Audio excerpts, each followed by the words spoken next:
Salam alaikum wa rahmatullahi à tous. Bonjour à tous et bienvenue dans notre épisode numéro 2 de notre toute récente série Sekirikili. Donc pour le concept de l'émission, j'en ai parlé dans l'épisode numéro 1, donc n'hésitez pas à aller voir. Alors, sans plus attendre, je vais du coup tirer au sort un numéro, comme je vous avais demandé en story de m'indiquer un numéro entre 1 et 280, puisque mon livre fait 280 pages.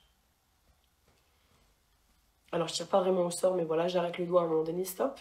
Numéro 39.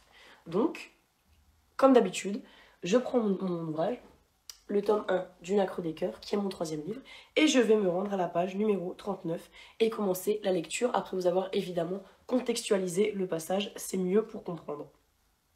Alors page 39. Et en fait moi aussi ce prénom-là ça me fait rappeler un petit peu ce que j'écris et c'est très plaisant.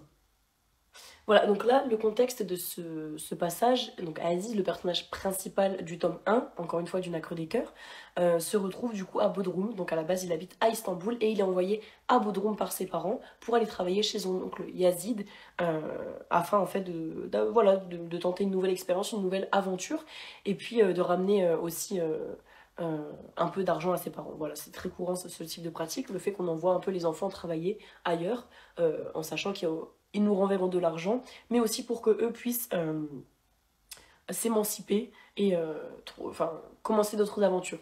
Alors, je commence. Néanmoins, ce qui se déroulait sous ses yeux était tout de même loin de ce qu'il avait imaginé en son esprit torturé et apeuré. Certes, la musique fusait dans toute cette longue rue qui semblait dédiée à la débauche. Il y avait beaucoup de monde sur les trottoirs, de l'alcool à foison, et pas mal de jeunes et de moins jeunes gens au comportement douteux. Mais rien n'était vraiment explicite. On ne sentait que l'odeur de l'alcool sans le voir se déverser dans les gorges assoiffées.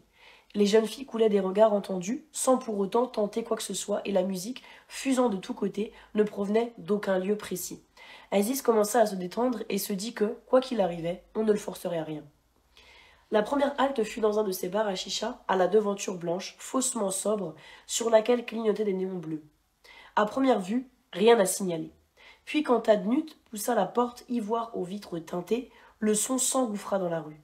On leur dit qu'il ne demandait qu'à sortir depuis tout ce temps, afin d'assourdir les oreilles de ces nouveaux visiteurs, leur donnant le ton de la soirée. Aziz dut boucher ses oreilles tant la musique était assourdissante, ce qui déclencha l'hilarité de ses cousines. À l'intérieur, il faisait sombre et les seules sources de lumière étaient les néons bleus disposés sur chaque mur.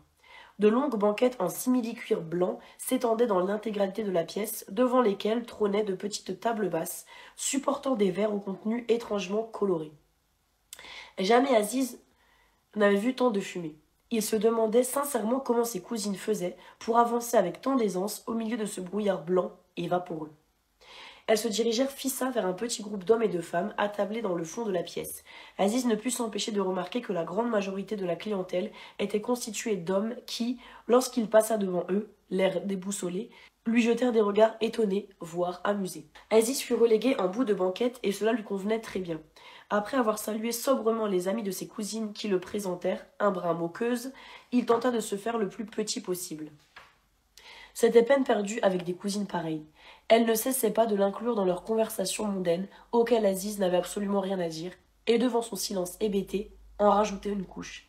Elles lui commandèrent un verre d'alcool, sans bien évidemment le consulter. Et on va s'arrêter ici, en espérant que ce petit passage vous aura donné envie de lire le tome 1 du Nacre des Cœurs, et on se dit à très bientôt pour un nouvel épisode de Sekirikili.